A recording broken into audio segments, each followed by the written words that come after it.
ఆమేన్. దేవుని పరిశుద్ధ నామానికి మహిమ కలుగును గాక.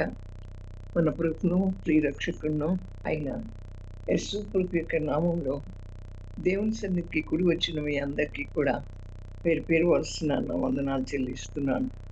అయితే నా ప్రియమైనటువంటి వాళ్ళ ఆయన మనల్ని ప్రేమించి తన ఉచితమైన కృపను బట్టి తన బాపును చాపి తన కుడి చేతిలో ఉన్న నిత్య సుఖాలను మనకిచ్చి మనం అనుభవించేటట్లుగా చేసి తన జీవాన్ని మనలో పెట్టి సజీవులుగా ఉంచి నిత్య జీవానికి వారసులు ఉండడానికి మనను ఈ లోకంలో నుంచి పిలిచినటువంటి పిలుపు అద్వితీయమైనటువంటి పిలుపు, ప్రత్యేకమైనటువంటి పిలుపు, శ్రేష్టమైనటువంటి పిలుపుతో పిలిచి మనను ఈ దినం ఆయుష్ ఇచ్చి తన సన్నిధికి తీసుకొచ్చిన దేవునికి వేల వేల కృతజ్ఞతాస్తుతులు. మనల్ని మర్చిపోవటానికి ఆయన అన్యాయస్తుడైన దేవుడు కాదు. ఏ పరిస్థితిలో ఉన్నా, ఏ స్థితిగతుల్లో ఉన్నా దేవుడు మర్చిపోయే దేవుడు కాదు. మన అవసరాలని తీరుస్తాడు. ఆయనకు అసాధ్యమైంది ఏది లేదు. శూన్యంలో సృష్టించేసిన దేవుడు కదా నా ప్రియమైనటువంటి వాళ్ళరా. అయితే ఆ శూన్యంలో సృష్టించేసినటువంటి దేవుడు ఏమీ లేని చోట మరి ఏదైనా సృష్టించగలడు. అవును కదా. అటు దేవుని మనం కలిగి ఉన్నాం కనుక మనం దేవుడిలో ఎదుగుతూ వెళ్తున్న కొద్దికి, దేవుడు మనం ఆత్మీయంగా బలపరచబడుతున్న కొద్దికి దేవుడు మన అవసరతను తానే తీర్చుకుంటూ వస్తాడు. కనుక ఎంత ప్రార్థన చేసినా నా అవసరత తీరలేదు అనుకో వద్దు. మనం అనుకుంటాం ఒక్కొక్క సమయాన్న, అనుకోకూడదు. దానికి ఒక సమయం ఉంటుంది. ఆయన సమయం ఇంకా రాలేదేమో. ఆయన సమయం ఇంకా వస్తే ఉప్పెనలా పొంగి పొర్లే ఆశీర్వాదాలని మనకి దయచేస్తాడు. అవును నా ప్రియమైనటువంటి వాళ్ళరా. కనుక ఆయన సన్నిధిని విడిచిపెట్టద్దు. దేవుని యొక్క లేఖనం ద్వారా దేవుడు నీతో నాతో మాట్లాడుతున్నప్పుడు దానికి విధేయత చూపించినట్లయితే, దాన్ని నమ్మి విశ్వాసం ఉంచినట్లయితే దేవుడు మనలను చూసి సంతోషించి ఆనందించేటువంటి దేవుడిగా ఉంటాడు. దేవుని సన్నిధిలో ఉన్న సంతోషం, సమాధానం మనలను అన్నీ మర్చిపోయేటట్లు చేస్తుంది. దేవుని వాక్యంలో ఉన్న సంతృప్తి, దేవుని వాక్యంలో ఉన్న ఆత్మీయ బలము, ఆత్మీయ శక్తి మనను అన్నీ మర్చిపోయేటట్లుగా చేస్తుంది. నా ప్రియమైన వాళ్ళరా, లూకాసు వార్త 12వ అధ్యాయము 11వ అధ్యాయము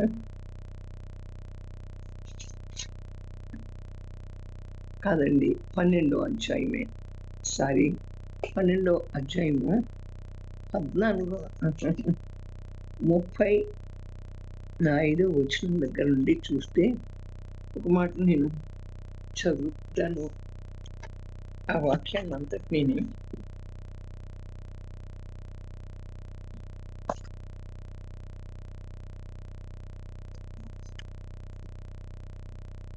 మీ నడుములు కట్టుకొని ఉండి మీ దీపములు వెలుగుచుండనియడి. మన ప్రభు తమ ప్రభు పెండు విందు నుండి వచ్చినట్టుగానే అతనికి తలుపు తీయటకు అతడు ఎప్పుడు వచ్చునో అని అతని కొరకు ఎదురు చూచు మనుషులు వలె ఉండుడి. ప్రభు వచ్చి ఏ దాసులు మెలకుగా ఉండుట కనుగొనునో ఆ దాసులు ధన్యులు. అతడు నడుము కట్టుకొని వారిని భోజన పంక్తిని కూర్చుండబెట్టి తానే వచ్చి వారికి ఉపచారం చేయనని మీతో నిశ్చయంగా చెప్పుచున్నాను. మరియు అతడు 2వ జామున వచ్చినను 3వ జామున వచ్చినను మెలకుగా ఉండుట కనుగొనునో ఏ దాసులు మెలకుగా ఉండుట కనుగొనునో ఆ దాసులు ధన్యులు. దొంగ ఏ గడియను వచ్చునో ఇంటి యజమానునికే తెలిసిన ఎడల అతడు మెలకుగా ఉండి తన ఇంటికి కన్నము వేయనీయడని తెలుసుకొనడి. మీరు అనుకున్నని గడియలో మనుష్య కుమారుడు వచ్చును గనుక మీరును సిద్ధంగా ఉండుడని చెప్పాను. చూడండి, మన నడుములను కట్టుకోనాలంట. మన నడుమును కట్టుకోవటం అంటే మనం నడుము బలపరచబడితేనే కదా, బలంగా ఉంటేనే మనం నిలబడగలుగుతాం కదా! సాధారణంగా శరీరంలో ఉన్నటువంటి అవయవాల్లో మన నడుము బలపరచుకోవాలి. మన నడుము బలంగా ఉండాలి. మన నడుము కట్టుకోవాలి. దేనితో కట్టుకోవాలి? ఎఫెసీయులకు రాసిన పత్రిక 6వ అధ్యాయంలో దేవుని యొక్క వాక్యం ఏమని సెలవిస్తుందంటే, మీ సత్యం అనే దట్టితో మీ నడుమును కట్టుకొనండి. ఆ సత్యం ఏంటి? దేవుని యొక్క వాక్యం. ఆ సత్యం ఏంటి? దేవుడే. మనం దేనితో నడుము కట్టుకున్నా ఒక్కొక్కరికి ఆ నడుముకి వెనకాల మరి ఆ డిస్కులు జారిపోయినప్పుడు బెల్టులు వేస్తూ ఉంటారు. అవి అంటే దగ్గరగా చేర్చబడటానికి. అయితే శారీరకంగా ఆ రీతిగా నడుము కట్టబడుతుందేమో కానీ, మనం ఆత్మీయంగా బలపరచబడినప్పుడే, ఆత్మీయంగా మన నడుము సత్యం అనే దట్టితో కట్టబడినప్పుడే మనం తిన్నగా నిలబడగలుగుతాం. ఎప్పుడైతే మన నడుము సత్యం అనే దట్టితో కట్టబడుతుందో, అప్పుడు మనం దేవునిలో స్థిరపరచబడతాం. స్థిరంగా నిలబడతాం. మరి క్రీస్తు అనే బండ మీద నిలబడేటువంటి వారంగా ఉంటాం. అప్పుడు మన శరీరం కూడా బలహీనత నుంచి విడిపించబడుతుంది కనుక, సత్యం అనే దట్టితో మన నడుమును కట్టుకోవాలి. మీ దీపములు వెలుగుచున్నది నరుని ఆత్మ యెహోవా పెట్టిన దీపం కనుక, మన ఆత్మ ఎప్పుడూ కూడా వెలుగుతూ ఉండాలి. దేనితో వెలుగుతూ ఉండాలి? వాక్యంతో వెలుగుతూ ఉండాలి. మరి మనం అగ్ని జ్వాలలోనే మరి మనం వెలుగుతూ ఉండాలి. అవును నా ప్రియమైనటువంటి వాళ్ళరా, యోహాను గురించి చెప్తారు కదా, అతడు మండుచున్న అగ్ని లాంటి వాడు, వెలుగుచున్నటువంటి వాడు అని. అలాగే మన దీపం ఎప్పుడూ వెలిగితే మనం మండుతూ ఉంటాం. దేనితో మండుతూ ఉంటాం? దేవుని యొక్క ఆత్మ మనలో ఉంటే, ఆ ఆత్మ ఎల్లప్పుడూ మనల్ని మండింపచేసేటువంటిదిగా ఉంటుంది నా ప్రియమైనటువంటి వాళ్ళరా. కనుక ఆయన యొక్క ఆత్మ మనలో ఉన్నప్పుడు మన దీపం వెలుగుతూ ఉండాలి. మరి మన దీపాన్ని వెలిగించి మంచం కింద, కొంచెం కింద పెట్టక, అది దీపస్తంభం మీద పెట్టాలి. అది అందరికీ వెలిగించినట్లుగా. అంటే నా ప్రియమైన వాళ్ళరా, ఆ దీపస్తంభం మీద పెట్టుకున్నప్పుడు ఆ వెలుగులోకి అనేక మంది రాబట్టబడతారు. ఆ వెలుగు మార్గంలో నడిపించబడతారు. ఆ వెలుగు మార్గం ఏంటి అంటే రక్షణ మార్గం. అది యేసు ప్రభువు ఏర్పాటు చేసినటువంటి చీకట్లో నుంచి వెలుగులోనికి మనల్ని పిలిచాడు కదా. ఆ వెలుగు మార్గంలో ఆ దీపం ఎప్పుడు కూడా వెలుగుతూ ఉంటే, ఆ వెలుగు మార్గంలో అనేకులు నడిపించబడతారు. అయితే మండుచున్నటువంటి ఆ దీపం యొక్క కాంతి మన మీద ప్రకాశిస్తూ ఉంటుంది. ఆయన సన్నిధి కాంతి మన మీద ప్రకాశిస్తూ ఉన్నప్పుడు మనం మండించబడతాం. ఆయన సన్నిధితో నింపబడినప్పుడు ఆ కాంతి ద్వారా మనం బాగా మండించబడతాం నా ప్రియమైనటువంటి వాళ్ళరా. ఆ రీతిగా ఆ వెలుగులోకి నడవాలి అంటే మన దీపాలని ఎప్పుడూ కూడా నరుని ఆత్మ యెహోవా పెట్టిన దీపం కనుక, ఆ ఆత్మని ఏం చేయాలి? ఆ దీపాన్ని వెలుగుతూనే ఉండనివ్వాలి. ఆ దీపం వెలుగుతూనే ఉండాలి అంటే మన ఆత్మ మండుతూనే ఉండాలి నా ప్రియమైనటువంటి వాళ్ళరా. మండుతూనే ఉండాలి. ఇప్పుడు ఒక చిన్న మాట చెప్తాను.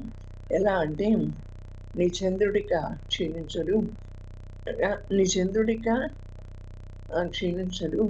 నీ సూర్యుడిక అస్తమించడు, యెహోవాయే నీకు వెలుగుగా ఉండును అని యెషయా గ్రంథంలో రాయబడి ఉంది. ఆ మాట ద్వారా దేవుడు నాతో మాట్లాడినప్పుడు, యెహోవాయే నీకు వెలుగు అన్నావు కదా ప్రభువా, ఆ వెలుగేంటో నా మీద ప్రకాశింపచేయి అని ఒక వారం రోజులు బాగా ప్రార్థన చేశాను. చేసినప్పుడు చేసి పడుకున్న తర్వాత దేవుడు నాకు ఒక చక్కటి కలను చూపించాడు. ఎలా అంటే ఒక దగ్గర ప్రార్థన జరుగుతూ ఉంది. అది వేరే సిస్టర్ గారి ప్రార్థన అనుకుని నేను వెళ్ళాను. అటు అటు నుంచి వెళ్ళే వాళ్ళేమో గోడ లోపలికి వెళ్ళిపోతున్నారు.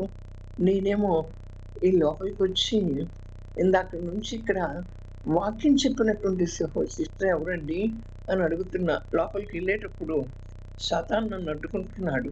నాకు అన్నము పెట్టి పప్పు వేసి వెళ్ళు అంటున్నాడు. అన్నము, పప్పు నీకు వేయటానికి ఇప్పుడు నాకు సమయం లేదు కానీ నన్ను లోపలికి వెళ్ళని అన్నా. లోపలికి వెళ్ళినప్పుడు అస్సలు ఎవరా సిస్టర్ గారు అంటా ఉండగానే ప్రకాశవంతమైనటువంటి వెలుగు. ఆ వెలుగుని నేను చూడలేకపోయాను. ఆ వెలుగుని నేను తట్టుకోలేకపోయాను. నేను కళ్ళు మూసుకుని యేసు ప్రభువా, యేసు ప్రభువా, యేసు ప్రభువా అని అరుస్తూ ఉన్నా. గుండెలు బాదుకుంటున్నా, రొమ్ము కొట్టుకుంటున్నా. నన్ను నేను చేతులతో కొట్టుకుని మా అపరాధాలను క్షమించయ్యా, మా అపరాధాలను క్షమించయ్యా అని చెప్పి మా బలహీనతలను క్షమించయ్యా అని గుండె కొట్టుకుంటూ యేసు ప్రభువా అని కేకలేస్తూ ఉన్నా. ఆ వెలుగును చూచినప్పుడు ఆ వెలుగు ఎంత తెల్లగా ప్రకాశమానంగా ఉందో నా ప్రియమైనటువంటి వాళ్ళరా. కొంచెం సేపటికి ఆ సిస్టర్ వచ్చి అంటున్నారు, మరి ఏంటి యేసు ప్రభువా, యేసు ప్రభువా అని అరుస్తున్నావేంటి అని నన్ను అడుగుతున్నారు. నేనంటున్నాను, ఇప్పుడు వాక్యం చెప్పిన సిస్టర్ ఎవరు, మెసేజ్ చెప్పిన సిస్టర్ ఎవరు అని అడిగితే, బయటకు వచ్చిన సిస్టర్ని మీరా మీరా అని అడిగితే ఎవరు మాట్లాడలా.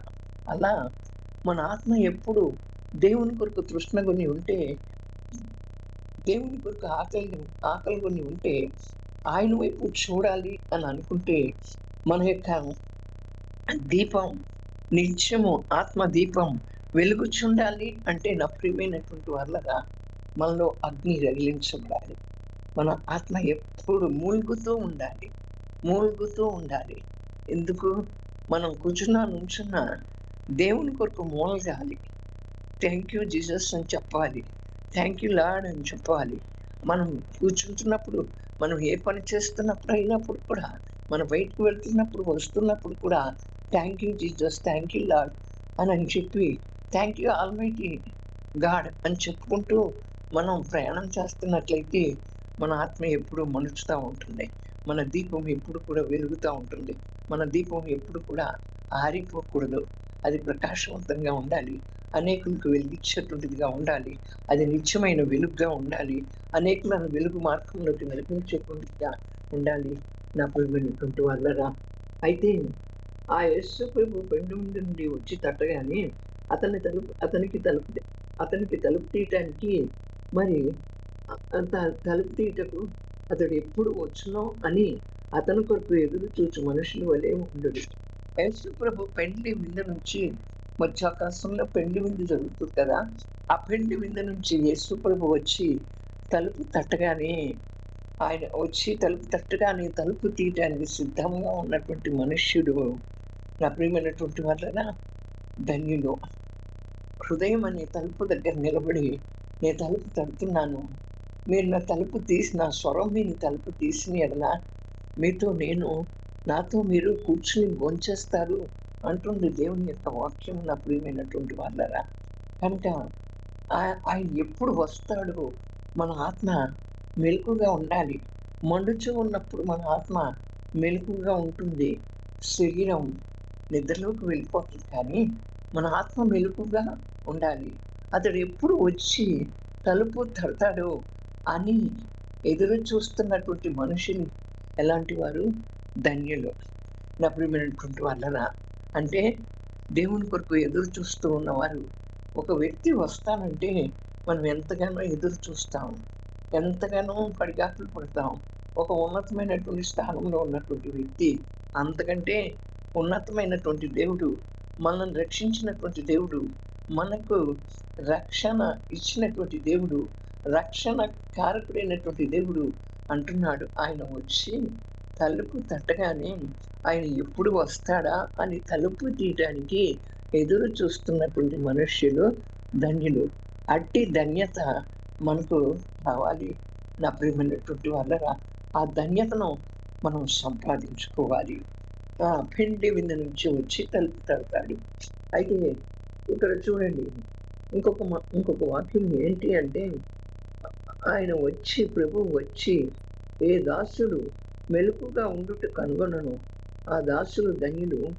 అతడు నడుము కట్టుకొని వారిని భోజన పంక్తిని కూర్చుండబెట్టి తానే వచ్చి వారికి ఉపచారం చేయనని మీతో నిశ్చయంగా చెప్పుచున్నాను. యేసు ప్రభు కూడా నడుము కట్టుకుంటాడు. ఆయన చూడండి, నేను పరిచారం చేయటానికి వచ్చాను కానీ పరిచర్య చేయటానికి వచ్చాను కానీ మరి మీతో నేను పరిచర్య చేయించుకోవడానికి రాలేదంటారు. ఒక దగ్గర శిష్యుల యొక్క కాళ్ళను కడుగుతారు. ఆయన తాను తగ్గించుకొని అట్లాగే ఆయన తన నడుము కట్టుకొని వచ్చి ఎవరు మెలకుగా ఉంటారో ఎవరు సిద్ధంగా ఉంటారో వారిని తీసుకొని వెళ్ళి భోజన పంక్తిని కూర్చుండబెడతాడు. అవును, ఆయన అతిథిగా వస్తాడు మన దగ్గరికి. అవును, నా ప్రియమైనటువంటి వాళ్ళరా, భోజన పంక్తిని కూర్చుండబెట్టి ఏం చేస్తారు? ఆయన భోజనాన్ని వడ్డిస్తారు. తానే వారికి ఉపచారం చేయనని మీతో నిశ్చయముగా చెప్పుతున్నాను. అక్కడ ఎవరైతే హృదయం అనే తలుపు దగ్గర యేసు ప్రభు నిలబడి మాట్లాడుతూ ఉంటే ఆ స్వరాన్ని విని ఎవరైతే తలుపు తీస్తారో, చెప్పాను కదా ఆ వాక్యం, వారితో నేను నాతో వారు కలిసి భోజనం చేస్తారు అని చెప్తున్నాడు. ఆయనే మనల్ని తీసుకుని వెళ్తారు, తన భోజన పంక్తిని కూర్చుండబెట్టుకుంటారు. అదంత గొప్ప ధన్యత. ఒక ప్రైమ్ మినిస్టర్ గారు, ఒక చీఫ్ మినిస్టర్ గారు, ఒక పెద్ద బిషప్ గారు వస్తే ఆయన పక్కన కూర్చుని భోజనం చేస్తే మనం ఎంతో సంబరపడతాం, సంతోషపడతాం. అంతకంటే ఆనందించవలసినటువంటి విషయం ఈ లోకాధికారి పక్కన కూర్చుంటేనే మనమంతా ఆనందిస్తున్నామే. సర్వాధికారి అయిన దేవుడు, సర్వశక్తిమంతుడైన దేవుడు, మనలను సృజించినటువంటి దేవుడు, మన కోసం దిగి వచ్చిన దేవుడు, ఈ సృష్టికి కారణభూతుడైనటువంటి దేవుడు, ఈ సృష్టిలో సమస్తాన్ని తన మాట చొప్పున కలుగజేసినటువంటి దేవుడు, ఆ యొక్క యేసు ప్రభు ఆయనే వచ్చి మరి మనతో కూడా మనల్ని తీసుకొని పోయి భోజన పంక్తిలో కూర్చుండబెట్టి, పెళ్లి విందులో కూర్చుండబెట్టి మనకు ఉపచారం చేస్తాడు. అదంత గొప్ప విషయం. అవును, ఆయనే మన కోసం అతిథిగా వస్తున్నాడు. కనుక నా ప్రియమైన వాళ్ళరా, మన హృదయం ఎల్లప్పుడూ కూడా ఆయనకి కృతజ్ఞతాస్తుతులు చెల్లించే హృదయంగా ఉండాలి. ఆయన నామాన్ని మహిమపరిచే హృదయంగా ఉండాలి. ఆయన్ని స్తుతించేటువంటి హృదయంగా ఉండాలి. ఆయన కీర్తిని పొగిడేటువంటి హృదయంగా ఉండాలి. అది చేసినా చేయకపోయినా, మేలైనా కీడైనా ఎల్లప్పుడూ కృతజ్ఞతాస్తుతులు చెల్లించండి అని ఎఫెసీయులకు రాసిన పత్రికలో దేవుని యొక్క వాక్యం సెలవిచ్చిన రీతిగా మనకు మేలైనా అది కీడైనా, మన యొక్క పరిస్థితి సరిగ్గా ఉన్నా సరిగ్గా లేకపోయినా ఎల్లప్పుడూ దేవుని యందు ఆనందించి దేవునికి కృతజ్ఞతాస్తుతులు చెల్లించాలి. ఆయన వచ్చి తీసుకుని వెళ్ళి భోజన పంక్తిలో కూర్చుండబెట్టుకుని మనకు ఉపచారం చేస్తాడు. దేవుని నామానికి మహిమ కలుగునుగాక. ఈ మనుషులు ఉపచారం చేస్తేనే సంతోషంగా సంబరపడిపోతున్నామే. దేవుడు వచ్చి మనల్ని తీసుకెళ్ళి భోజన పంక్తిలో పెట్టి ఆయన మనకు ఉపచారం చేస్తే మనం ఎంతగా సంతోషపడాలి. అవును, నా ప్రియమైనటువంటి వాళ్ళ, అయితే చూడండి, అక్కడ చూస్తాడు, చెప్తాడు, ఆయన ఎప్పుడు వస్తాడో తెలియదు. ఎప్పుడు రెండవ జామున వస్తాడో తెలియదు, మూడవ జామున వస్తాడో తెలియదు. ఏ జామున వచ్చినా మొదటి జాము, రెండో జాము, మూడో జాము, దాని సమయాలు మరి మనకి తెలుసు. ఆ రెండవ జామున, ఆ మూడవ జామున ఎప్పుడు వచ్చినా కూడా ఏ దాసుడు మెలకుగా ఉండుట కనుగొంటాడో అప్పుడు ఆ దాసులు ధన్యులంట. మరి ఎప్పుడు వచ్చినా, ఆయన ఎప్పుడు వచ్చినా మరి మనం మెలకు కలిగి ఉండాలి అంటే మెలకుతో కూడిన ప్రార్థనాత్మతో కూడిన మెలకువ ఉండాలి. చెప్పాను కదా, అనుకున్నాం కదా ఇందాక, మన ఆత్మ ఎప్పుడు ఆయన కొరకు మూలుగుతూ ఉండాలి. ఆయన స్పర్శ మనకు ఉండాలి, ఆయన ఉనికి మనకు ఉండాలి. ఈ లోకంలో మనం చెల్లిస్తున్నామంటే ఆయన స్పర్శ, ఆయన ఉనికి లేకుండా మనం చెల్లించట్లా. ఆయన స్పర్శ ఎప్పుడైతే మనతో ఉంటుందో, అప్పుడు ఆయన ఉనికి ఎప్పుడైతే మనలో ఉంటుందో, అప్పుడు ఆటోమేటిక్‌గా మన ఆత్మ కూడా మండుతా ఉంటుంది. ఆత్మ కూడా మండుతా ఉంటుంది నా ప్రియమైన వాళ్ళరా.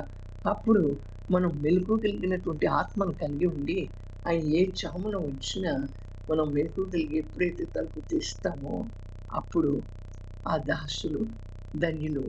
ఆయన ఎప్పుడొస్తాడో తెలీదు. రెండో జామున వస్తాడో, మూడో జామున వస్తాడో, ఎప్పుడొస్తాడో తెలీదు. ఒకసారి నేను మా చిన్న మనవడు బర్త్‌డే అప్పుడు అబ్రహం పాస్టర్ గారు వస్తాను అంటే అప్పుడో మరి మామూలుగా ఉన్నప్పుడు వస్తాను ఇంటికి అంటే, చెప్పి రండి పాస్టర్ గారు మీరొచ్చే ముందన్నారు. సరే పాస్టర్ గారు వస్తున్నారని చెప్పి మేము ఇల్లంతా దులిపాము. ఒక దగ్గర నిజంగా మా డైనింగ్ టేబుల్ ఉండే దగ్గర ఆ మూల దులుపల. ఈలోపు పాస్టర్ గారు రానే వచ్చేసారు. ఎట్లా అంటే మంచి తేజస్సుతో, ఆ మహిమ ప్రభావాలతో వచ్చేసారు. ఆ వస్త్రాలు చాలా వెలుగుగా కనపడుతున్నాయి. నేను అంటున్నాను, అదేంటి సుజాత చెప్పకుండా వచ్చేసారు పాస్టర్ గారు చెప్పి రమ్మంటే, చెప్పకుండా వచ్చారేంటి? ఇంకా మనం అక్కడ దులపలేదు కదా! ఆయన వస్తే ఆయనకి కట్టడానికి ఇంట్లో ఏమీ లేవు కదా! అని అంటున్నాను నా ప్రియమైన వాళ్ళరా.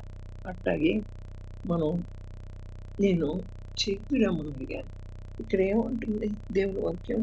ఆయన ఏ జామున వస్తాడు? రెండో జామున వస్తాడు, మూడో జామున వస్తాడు, ఎప్పుడు వస్తాడో తెలీదు. మెలకువగా ఉండాలి. అది దేవుని రాకడకు సూచన నాకు చూపించాడు. నువ్వు చెప్పి రమ్మని నీ దాసుడిని అడిగా. నా దాసుడిని అడిగావు, నేను అట్లా వస్తాను అనని. ఇంకా మా ఇంట్లో ఆ మూల పరిశుభ్రంగా లేదు. అది మేము దులుపులా. అది ఇంకా మురికి ఉంది. ఆ మురికినంతా సరి చేసుకోకముందే వచ్చేసారేంటి చెప్పకుండా అనుకుంటున్నాం. కనుక అది ఏదైనా మన హృదయంలో ఉన్నటువంటి ఆ మురికి, ఇల్లు అంటే హృదయానికి సాదృశ్యం. ఆ మురికిని అంతటిని కూడా మనం శుభ్రం చేసుకోవాలి. ఆయన ఎప్పుడు వచ్చినా మనం సిద్ధంగా ఉండాలి. మనం సిద్ధంగా ఉండాలి. నా ప్రియమైనటువంటి వాళ్ళరా, దొంగ ఏ గడియన వస్తాడో చెప్తే ఇంటి యజమానుడు ఏం చేస్తాడు? మెలకువగా ఉంటాడు. అలాగే యేసు ప్రభు ఏ గడియన వస్తాడో మనకు తెలిస్తే శిష్యులు అడుగుతారు కదా, ఎప్పుడు నీ రాకడా అంటే, అది నాకే తెలీదు, నా తండ్రికే తెలుసు అంటాను.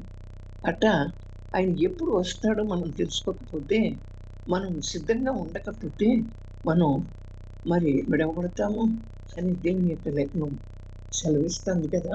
కనుక ఏ దొంగ కనుక దొంగతనానికి వస్తాను అంటే ఆ ఇంటి యజమాని చాలా మెలకుగా ఉంటాడు. అందుకని మనం యేసయ్య రాకడ ఎప్పుడో, మన పోకడ ఎప్పుడో మనకు తెలీదు. కలిగిన క్రీస్తుని గట్టిగా పట్టుకునే కుటుంబాలుగా మనం సిద్ధపడి, మన బిడ్డలను కూడా సిద్ధపరిచి, ఎప్పుడు కూడా ఆయన ఆయన మన దీపాన్ని వెలగనిస్తూ, ఆ దీపాన్ని మండనిస్తూ, ఆ దీపాన్ని ప్రకాశింపచేస్తూ, ప్రకాశవంతంగా ఉండునట్లు ఆయన నామ స్మరణ మనం చేసుకుంటూ, ఆయన యందు భయభక్తులు కలిగి, విధేయత కలిగి నడిచేటువంటి వారుగా ఉండాలి. మీరు అనుకున్న గడిలో మనుష్య కుమారుడు వచ్చును గనుక మీరును సిద్ధంగా ఉండాలి. మనం అనుకోని గడిలో మనుష్య కుమారుడు వస్తాడు కనుక మనం ఎల్లప్పుడూ సిద్ధంగా ఉండాలి. ముందు మనల్ని పరిశుద్ధపరచుకోవాలి. మనల్ని మనం పవిత్రపరచుకోవాలి. అవును నా ప్రియమైన వాళ్ళరా, చేసామంటే భక్తి చేసాం కాదు. దేవుని కొరకు మండాలి, కొరివిలాగా మండాలి, అగ్నిలాగా రగిలించుకోవాలి. ఎప్పుడు కూడా ఆయనతోనే మనం సహవాసం చేయాలి. క్షణమైనా విడువను నీతో సహవాసం. అవును, కలనైనా మరువను నీవు నడిపిన మార్గం. ఆయన మనం నడిపిన మార్గం మనం కళ్ళలో కూడా మనం మరవకూడదు. క్షణమైనా కూడా ఆయనతో సహవాసం విడిచిపెట్టకూడదు. ఎప్పుడైతే ఆయనతో సహవాసం విడిచిపెట్టకుండా మన ఆత్మదీపాన్ని వెలిగించుకుంటూ మనం ఆయన స్వరాన్ని విని ఎప్పుడు వస్తాడా అని మనం ఆ స్వరాన్ని గుర్తుపట్టి ఆ తలుపు దగ్గర ఉండి ఆయనకి తలుపులు తీస్తే, మన హృదయం అనే తలుపు తీస్తే యేసు ప్రభు మన హృదయంలోకి వస్తాడు. అప్పుడు మన ఆత్మ మండుతుంది. కనుక నా ప్రియమైన వాళ్ళరా, మనం సిద్ధపడాలి. మన అనేకులను సిద్ధపరచాలి. మరి మన బిడ్డలను సిద్ధపరచాలి. మనకిచ్చిన సంఘాన్ని కూడా సిద్ధపరచాలి. మన కుటుంబాన్ని అంతటిని కూడా సిద్ధపరచాలి. దేవుడి వాక్యాన్ని మనందరి వినికిడిలో దీవించి ఆశీర్వదించి ఫలభరితం చేయనుగాక. ఆమేన్. పరిశుద్ధుడా, ప్రేమ స్వరూపి, మీరు మాతో మాట్లాడారు. సిద్ధపాటు కలిగి ఉండమని. అవును ప్రభా, కనుక నా తండ్రి, అట్టి సిద్ధపాటు నాకు, మా అందరికీ, ఈ యొక్క సన్నిధికి వచ్చిన ప్రతి కుటుంబానికి, వారి బిడ్డలకి, నా కుటుంబానికి, ప్రతి ఒక్కరికి, నాతో ఉన్నటువంటి వారికి సిద్ధపాటును కలిగించి, మా ఆత్మలను మండించి, మా దీపాన్ని వెలిగించి, మా నడుమును మేము కట్టుకుని, నీవు వచ్చినప్పుడు తలుపు దగ్గర పెండ్లి విందు నుండి నీవు వచ్చినప్పుడు నీ స్వరాన్ని విని మేము తలుపు తీసే వరంగా నువ్వు మమ్మల్ని తీసుకొని పోయి భోజన పంక్తిలో కూర్చోబెట్టి ఉపచారం చేసే దేవుడిగా ఉన్నావు. కనుక ఎప్పుడు వస్తావో మేము మెలకుగా ఉండి మా ఆత్మ ఎల్లప్పుడూ నీ గురించిన తలంపులతో, ఆలోచనతో, ఉద్దేశాలతో, పోకలతో నింపుకుని మేము నడవాలి. అట్టి సిద్ధపాటు మాకు దయచేయమని త్వరగా రానైనా యేసు ప్రభు యొక్క శక్తి కలిగిన నామంలో ప్రార్థించుకుంది ఉన్నాం. ఆమేన్. ఆమేన్.